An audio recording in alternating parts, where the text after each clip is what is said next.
Merci beaucoup.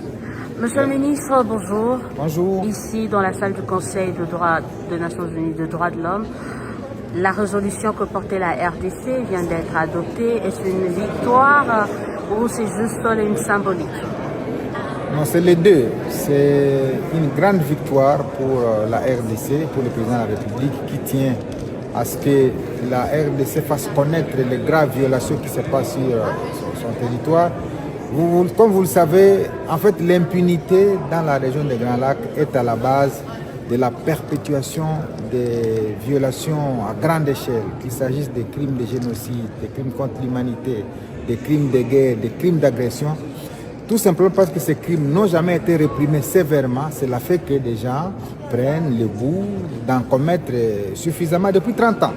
Et donc ici à Genève, au Conseil des Nations Unies des droits de l'homme, nous sommes heureux d'avoir assisté à un débat entre les pays qui tiennent à cœur la RDC et qui considèrent que les violations qui s'y passent doivent cesser. Les pays qui considèrent que le Rwanda a suffisamment commis de graves violations, qu'il doit retirer ses troupes de la RDC. Des pays qui considèrent que le M23 ne peut rien faire s'il n'a pas le soutien du Rwanda. Et donc, nous sommes heureux que tous ces pays réunis ici à Genève, plus de 100, ont considéré que c'est le temps de déclencher deux mécanismes. Le premier mécanisme, c'est d'envoyer une mission d'établissement des faits. Ça veut dire une mission qui va documenter, qui va recueillir pour que les preuves ne se perdent pas dans les temps voisins, de manière à passer au deuxième échelon, celui de la création d'une commission d'enquête. Ce double avantage permet plus tard de se tourner vers l'Assemblée générale des Nations unies à New York et au Conseil de sécurité et d'activer un autre mécanisme de la Cour pénale internationale pour que tous les crimes qui se commettent dans la zone de Grands Lacs, particulièrement par les Rwandais, ne restent plus impunis et que désormais les auteurs se retrouvent entre les quatre murs pour qu'à jamais les populations de cette partie respirent la paix. C'est donc une victoire et une symbolique importante ici à Genève à laquelle nous avons assisté personnellement avec tous nos collègues réunis. Jusqu'à la fin, on a vu que le Rwanda ne voulait pas qu'on vote cette résolution. Est-ce à dire que cette résolution est également une sorte de condamnation, une ultime condamnation de la communauté internationale face à l'agression rwandaise? Le Rwanda a appelé tous les États à ne pas voter la résolution. Et vous avez suivi que le président a insisté s'il y a un seul État qui peut lever les doigts pour ne pas voter la résolution, eh bien, il n'y avait aucun seul doigt d'un État qui s'est levé pour se ranger derrière le Rwanda. C'est tout simplement pour dire que l'isolement du Rwanda est en train de se confirmer ici dans les milieux internationaux.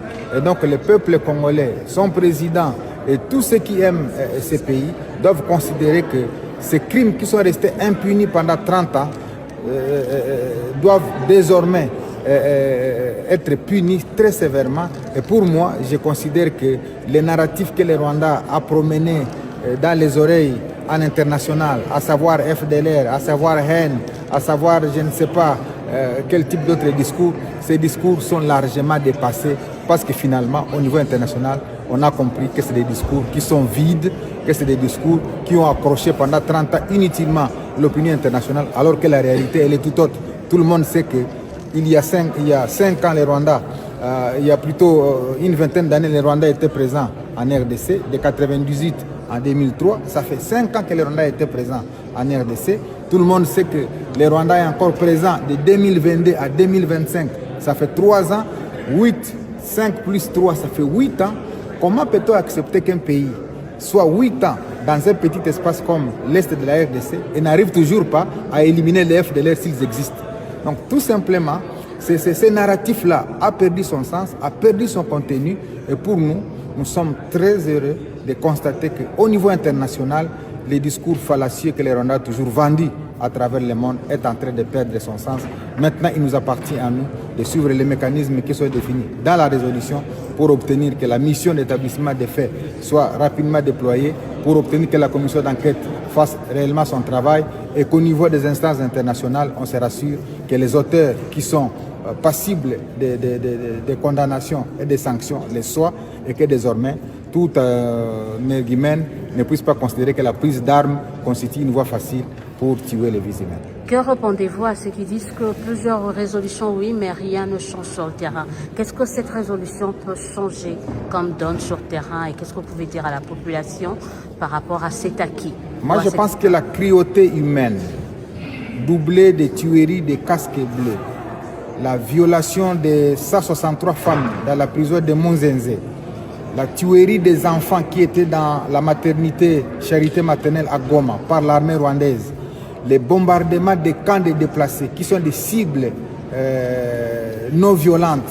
Je crois que ces éléments-là ont atteint les cœurs du monde et que cette résolution qui est votée par consensus, parce qu'il n'y a pas un seul vote qui a été émis, mais par consensus, démontre finalement que le peuple congolais doit commencer à espérer à la mobilisation de toute la communauté internationale en sa faveur. Parce qu'il y a beaucoup d'années, les gens pensaient que la communauté internationale avait tourné le dos contre la RDC.